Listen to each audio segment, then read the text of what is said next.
ಇದನ್ನ ನೀವು ಸಹಿಸ್ಕೊಳ್ಳಕ್ಕೆ ತಯಾರಾಗಿದ್ದೀರಾ? ಇದನ್ನು ಸಹಿಸ್ಕೊಳ್ಳಕ್ಕೆ ತಯಾರಾಗಿದ್ದೀರಾ? ನಾನು ಒಂದೇ ಒಂದು ಮಾಡಿದ ತಪ್ಪೇನಪ್ಪ ಅಂತಂದ್ರೆ, ಈ ರಾಜ್ಯದ ಬಡವರಿಗೆ ಆರ್ಥಿಕವಾಗಿ ಸಾಮಾಜಿಕವಾಗಿ ಶಕ್ತಿ ತುಂಬಬೇಕು. ಬಾಬಾ ಸಾಹೇಬ್ ಅಂಬೇಡ್ಕರ್ ಅವರು ಕೊಟ್ಟಿರ್ತಕ್ಕಂಥ ಸಂವಿಧಾನದ ರೀತಿಯ ಬರೀ ರಾಜಕೀಯ ಸ್ವಾತಂತ್ರ್ಯ ಸಿಕ್ಕಿದ್ರೆ ಸಾಲದು, ಎಲ್ಲ ಬಡವರಿಗೂ ಕೂಡ ಸಾಮಾಜಿಕ ಸ್ವಾತಂತ್ರ್ಯ ಸಿಕ್ಕಬೇಕು, ಆರ್ಥಿಕ ಸ್ವಾತಂತ್ರ್ಯ ಸಿಕ್ಕಬೇಕು. ಆಗ ಮಾತ್ರ ಬಸವಾದಿ ಶರಣರು ಹೇಳಿದಂತ ಸಮ ಸಮಾಜವನ್ನು ನಿರ್ಮಾಣ ಮಾಡಲಿಕ್ಕೆ ಸಾಧ್ಯ ಆಗ್ತದೆ. ಹೌದಲ್ಲ? ನೀವೆಲ್ಲ ಸ್ವಾಭಿಮಾನದಿಂದ ಬದುಕಬೇಕಲ್ಲ? ಸ್ವಾಭಿಮಾನದಿಂದ ಬದುಕಬೇಕಾದ್ರೆ ಆರ್ಥಿಕವಾಗಿ ಶಕ್ತಿ ಇರಬೇಕಲ್ಲ? ನಿಮ್ಗೆಲ್ರಿಗೂ ಶಿಕ್ಷಣ ಸಿಗ್ಬೇಕಲ್ಲ? ಇದು ನಾವು ಮಾಡಿದಂತ ಅವ್ರ ಪ್ರಕಾರ ದೊಡ್ಡ ತಪ್ಪು. ಅದನ್ನು ಸಹಿಸ್ಕೊಳ್ಳಕ್ಕಾಗ್ಲಿಲ್ಲ ಅವರಿಗೆ. 371J ಬಿಜೆಪಿಯವರು ಮಾಡಲಿಲ್ಲ. ಮಹದೇವಪ್ಪ ಪ್ರಸ್ತಾಪ ಮಾಡಿದ್ರು. ವಾಜಪೇಯಿ ಅವರು ಪ್ರಧಾನಮಂತ್ರಿ ಆಗಿರುವಾಗ ಲಾಲ್ ಕೃಷ್ಣ ಅದ್ವಾನಿಯವರು ಉಪ ಪ್ರಧಾನಿ, ಈ ದೇಶದ ಹೋಮ್ ಮಿನಿಸ್ಟರ್ SM ಕೃಷ್ಣ ಅವರು ಈ ರಾಜ್ಯದ ಮುಖ್ಯಮಂತ್ರಿಯಾಗಿ ಪತ್ರ ಬರೀತಾರೆ. 371J ಮಾಡಿ ಸಂವಿಧಾನಕ್ಕೆ ತಿದ್ದುಪಡಿ ತಗೊಬರ್ರಿ ಅಂತೇಳಿ. ಅದಕ್ಕೆ ಉತ್ತರ ಏನ್ ಕೊಡ್ತಾರೆ ಗೊತ್ತಾ ಅದ್ವಾನಿಯವರು? ಮಾಡಕ್ಕಾಗಲ್ಲ. ರೈಟಿಂಗ್ ಅಲ್ಲಿ ಕೊಟ್ಟಿದ್ದಾರೆ, ಮಾಡಕ್ಕಾಗಲ್ಲ. ಮಾಡಿದ್ರೆ ಬೇರೆ ರಾಜ್ಯಗಳಲ್ಲಿ ಬೆಂಕಿ ಎತ್ಕೊಂಡ್ಬಿಡ್ತದೆ, ಅದಕ್ಕೋಸ್ಕರ ಮಾಡಕ್ಕಾಗಲ್ಲ. ಅದ್ವಾನಿಯವರು ಯಾವ ಪಾರ್ಟಿಯವರು? ಬಿಜೆಪಿ. ನಾಚಿಕೆ ಆಗಲ್ಲ ಇವರಿಗೆ? ನಾಚಿಕೆ ಆಗಲ್ಲ? ಮಲ್ಲಿಕಾರ್ಜುನ ಖರ್ಗೆ ಅವರು, ಧರ್ಮಸಿಂಗ್ ಅವರು, ಅನೇಕ ಹೋರಾಟಗಾರರು 371Jಗೋಸ್ಕರ ಹೋರಾಟ ಮಾಡಿ ಇವತ್ತು ರಾಜ್ಯಕ್ಕೆ 371 2013ರಲ್ಲಿ ಸಂವಿಧಾನ ತಿದ್ದುಪಡಿ ಆಯಿತು. ಮನಮೋಹನ್ ಸಿಂಗ್ ಅವರು ಮಾಡಿದ್ರು. ಇದನ್ನು ಮಾಡಲಿಕ್ಕೆ ಸೋನಿಯಾ ಗಾಂಧಿಯವರು, ರಾಹುಲ್ ಗಾಂಧಿಯವರು ಮನಮೋಹನ್ ಸಿಂಗ್ ಅವರಿಗೆ ಶಿಫಾರಸನ್ನು ಮಾಡಿ ಮಲ್ಲಿಕಾರ್ಜುನ ಖರ್ಗೆ ಅವರು, ಧರ್ಮಸಿಂಗ್ ಅವರ ಸತತ ಪ್ರಯತ್ನದಿಂದ ಸಂವಿಧಾನ ತಿದ್ದುಪಡಿ ಆಯಿತು. 371J ಸೇರ್ಪಡೆ ಆಯಿತು.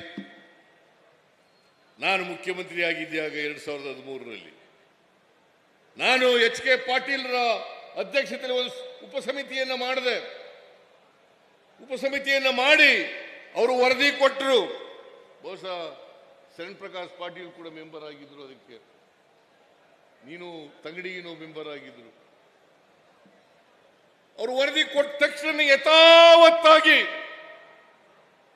ಜಾರಿ ಕೊಡ್ತಕ್ಕಂಥ ಆ ವರದಿಯನ್ನು ಜಾರಿ ಕೊಡ್ತಕ್ಕಂಥ ಕೆಲಸವನ್ನು ಮಾಡಿತು. ಅದು ಮಾಡದ್ರಿಂದ ಇವತ್ತು ಅನೇಕ ಜನ ಡಾಕ್ಟರ್ಗಳಾದರು, ಅನೇಕ ಜನ ಇಂಜಿನಿಯರ್ಗಳಾದರು, ಅನೇಕ ಜನ ಟೀಚರ್ಗಳಾದರು, ಅನೇಕ ಜನ ಕೆಲಸಕ್ಕೆ ಸೇರಲಿಕ್ಕೆ ಸಾಧ್ಯ ಆಯಿತು. ನಾವು ಈ ಭಾಗದಲ್ಲಿ 1,09,000 ಹುದ್ದೆಗಳನ್ನು ಗುರುತು ಮಾಡಿದ್ದೀವಿ. 9,000. ಅದರಲ್ಲಿ ಈಗಾಗಲೇ 89,000 ಹುದ್ದೆಗಳನ್ನು ಭರ್ತಿ ಮಾಡಿದ್ದೀವಿ. ಇನ್ನು ಉಳಿದಂತ ಹುದ್ದೆಗಳನ್ನು ಕೂಡ ಹಂತ ಹಂತವಾಗಿ ಭರ್ತಿ ಮಾಡಿದ್ದೀವಿ. ಈ ವರ್ಷ, ಕಳೆದ ವರ್ಷ 3,000 ಕೋಟಿ ರೂಪಾಯಿ ಕೊಟ್ಟಿದ್ದೆ. ಈ ವರ್ಷ 5,000 ಕೋಟಿ ರೂಪಾಯಿಗಳನ್ನ ಹೈದರಾಬಾದ್ ಕರ್ನಾಟಕ, ಕಲ್ಯಾಣ ಕರ್ನಾಟಕ ಅಭಿವೃದ್ಧಿಗೆ ಕೊಟ್ಟಿದ್ದೇನೆ. ಬಿಜೆಪಿಯವರು ಕೊಟ್ಟಿದ್ರ? ಬಿಜೆಪಿಯವರು ಕೊಡ್ಲಿಕ್ಕಾಗಿರ್ಲಿಲ್ಲ. ಯಾವತ್ತೂ ಕೂಡ ಅವರು ಅಭಿವೃದ್ಧಿ ಕೆಲಸಗಳು ಮಾಡಿರಲಿಲ್ಲ. ಪ್ರಜಾಪ್ರಭುತ್ವದ ನಂಬಿಕೆ ಇಲ್ಲದೆ ಇರತಕ್ಕಂಥವರು ಅವರು, ಸಂವಿಧಾನದಲ್ಲಿ ನಂಬಿಕೆ ಇಲ್ಲದೆ ಇರತಕ್ಕಂಥವರು ಅವರು, ಬಡವರ ವಿರೋಧಿಗಳು, ಹಿಂದುಳಿದವರ ವಿರೋಧಿಗಳು, ಅಲ್ಪಸಂಖ್ಯಾತರ ವಿರೋಧಿಗಳು, ಮಹಿಳೆಯರ ವಿರೋಧಿಗಳು. ಯಾಕಂತಂದ್ರೆ ಸಾಮಾಜಿಕ ನ್ಯಾಯಕ್ಕೆ ವಿರುದ್ಧವಾಗಿರ್ತಕ್ಕಂಥವರು ಭಾರತೀಯ ಜನತಾ ಪಕ್ಷದವರು. ಅದರಿಂದ ಇವತ್ತು ನಾನು ಒಬ್ಬ ಹಿಂದುಳಿದ ಸಮಾಜದಿಂದ ಬಂದವನಾಗಿ ಎರಡನೇ ಬಾರಿ ಮುಖ್ಯಮಂತ್ರಿ ಆದ್ಮೇಲೆ ಸಹಿಸಿಕೊಳ್ಳಲಿಕ್ಕೆ ಆಗಲಿಲ್ಲ ಅವರಿಗೆ. ಎರಡನೇ ಸಾರಿ ಮುಖ್ಯಮಂತ್ರಿ ಆಗಿದ್ದು ಸಹಿಸಿಕೊಳ್ಳಲಿಕ್ಕೆ ಆಗಲಿಲ್ಲ. ಮತ್ತೆ ಬಡವರ ಪರವಾಗಿ ಅನೇಕ ಕೆಲಸಗಳನ್ನು ಮಾಡಲಿಕ್ಕೆ ಪ್ರಾರಂಭ ಮಾಡಿದ ಮೇಲೆ ಅವ್ರಿಗೆ ಇನ್ನೂ ಕೂಡ ಹೇಗಾದರೂ ಮಾಡಿ ಸಿದ್ದರಾಮಯ್ಯನವರನ್ನ ಅಧಿಕಾರದಿಂದ ಇಳಿಸಬೇಕು. ದಿನನಿತ್ಯ ನೋಡಿ ಯಾವುದೇ ಕಾರಣ ಇಲ್ಲದೇನೆ ರಾಜೀನಾಮೆ ಕೊಡಿ. ನನಗೂ ಬೇಸರ ಆಗ್ಬಿಟ್ಟಿದೆ. ಆದರೆ ನಿಮಗೋಸ್ಕರ ನನ್ನ ಹೋರಾಟವನ್ನ ಮುಂದುವರಿಸ್ತೇನೆ. ಯಾವತ್ತೂ ಕೂಡ ಎದುರಿ ಓಡೋಗೋನಲ್ಲ. ನಿಮ್ಮ ಆಶೀರ್ವಾದ ಎಲ್ಲಿವರೆಗೆ ಇರ್ತದೆ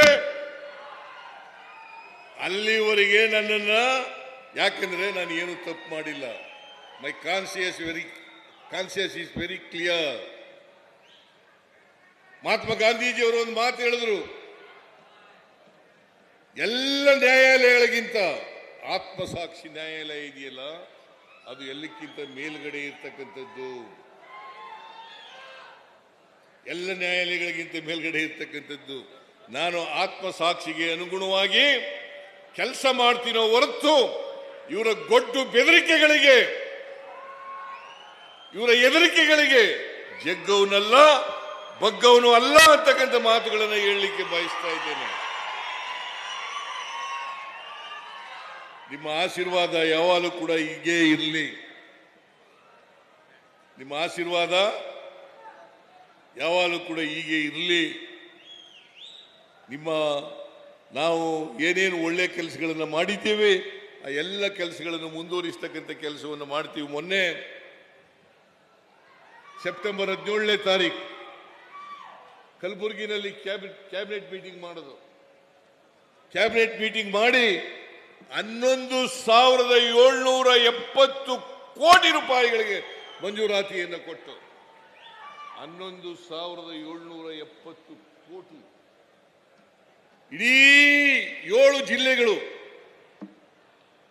ಜಿಲ್ಲೆಗಳಿಗೆ ಹೈದರಾಬಾದ್ ಕರ್ನಾಟಕದ 7 ಜಿಲ್ಲೆಗಳಿಗೆ ಒಂದೇ ಕ್ಯಾಬಿನೆಟ್ ಮೀಟಿಂಗ್ ನಲ್ಲಿ 11,770 ಕೋಟಿ. ಒಟ್ಟು ನಾವು 12,692 ಕೋಟಿ ಮಾಡಿದ್ದು. 692 ಕೋಟಿ, ಅದರಲ್ಲಿ 11,770 ಕೋಟಿ ಹೈದರಾಬಾದ್ ಕರ್ನಾಟಕಕ್ಕೆ ಮೀಸಲಿಟ್ಟು 47 ಸಬ್ಜೆಕ್ಟ್ಗಳ ಪೈಕಿ 57 ಸಬ್ಜೆಕ್ಟ್ಗಳ ಪೈಕಿ 47 ಸಬ್ಜೆಕ್ಟ್ಗಳನ್ನ ಹೈದರಾಬಾದ್ ಕರ್ನಾಟಕಕ್ಕೆ ಮೀಸಲಿಟ್ಟು ಈಗ ಹೈದರಾಬಾದ್ ಕರ್ನಾಟಕಕ್ಕೆ ಭದ್ರಾಗಿ ಬಡವರಿಗೆ ಆರ್ಥಿಕವಾಗಿ ಸಾಮಾಜಿಕವಾಗಿ ಶಕ್ತಿ ಕೊಡಲಿಕ್ಕೆ ಭದ್ರಾಗಿ ನೇರವಾಗಿ ಇವತ್ತು ಮಧ್ಯವರ್ತಿಗಳ ಹಾವಳಿ ಇಲ್ಲ. ಈ 5 ಗ್ಯಾರಂಟಿ ಯೋಜನೆಗಳನ್ನು ಮಾಡಿದೀವಲ್ಲ, ಇದರಲ್ಲಿ ಯಾರೇ ಮಧ್ಯವರ್ತಿಗಳಿಲ್ಲ. ನೇರವಾಗಿ ಫಲಾನುಭವಿಗಳಿಗೆ ನಾವು ಕೊಡ್ತಕ್ಕಂಥ ಸಹಾಯ ಅವ್ರಿಗೆ ತಲುಪ್ತಕ್ಕಂಥ ಕೆಲಸ ಮಾಡ್ತಾ ಇದ್ದೀವಿ. ಇದನ್ನ ಬಿಜೆಪಿ ಅವರಿಗೆ ಸಹಿಸ್ಕೊಳ್ಳಕ್ಕಾಗಲ್ಲ. ಹೊಟ್ಟೆ ಉರಿ. ಆ ಕಾರಣದಿಂದ ಬಿಜೆಪಿಯವರಿಗೆ ತಕ್ಕ ಪಾಠ ಕಲಿಸೋರು ಯಾರು? ಕೈ ಎತ್ತಿ ನೋಡೋಣ. ನೀವೇ ಉತ್ತರ ಕೊಡಬೇಕು. ಅದಕ್ಕೋಸ್ಕರ ಈ ಸ್ವಾಭಿಮಾನಿ ಸಮಾವೇಶವನ್ನ ಈ ಭಾಗದಲ್ಲಿ ಹೈದರಾಬಾದ್ ಕರ್ನಾಟಕ ಭಾಗದಲ್ಲಿ ಏರ್ಪಾಡು ಮಾಡಿರ್ತಕ್ಕಂಥದ್ದು. ನೀವೆಲ್ಲ ಈ ಕಾರ್ಯಕ್ರಮಕ್ಕೆ ಬಹಳ ದೊಡ್ಡ ಸಂಖ್ಯೆಯಲ್ಲಿ ಬಂದಿದ್ದೀರಿ. ಈ ದೊಡ್ಡ ಸಂಖ್ಯೆಯನ್ನು ಸೇರಿಸಲಿಕ್ಕೆ ಬಹಳ ಜನ ಶ್ರಮ ಪಟ್ಟಿದ್ದಾರೆ. ಎಲ್ಲ ಶಾಸಕರುಗಳು, ರವಿ ಬೋಸರಾಜ್ ಅವರು ಇವರೆಲ್ಲರೂ ಕೂಡ ಶ್ರಮ ಪಟ್ಟಿದ್ದಾರೆ. ಮತ್ತೆ ನೀವೆಲ್ಲರೂ ಕೂಡ ಬಂದಿದ್ದೀರಿ. ಅದಕ್ಕೋಸ್ಕರ ಅವರಿಗೆ ಮತ್ತು ನಿಮಗೆ ಧನ್ಯವಾದಗಳನ್ನು ಹೇಳಿ ನನ್ನ ಮಾತನ್ನು ಮುಗಿಸ್ತೇನೆ. ಜೈ ಹಿಂದ್, ಜೈ ಕರ್ನಾಟಕ.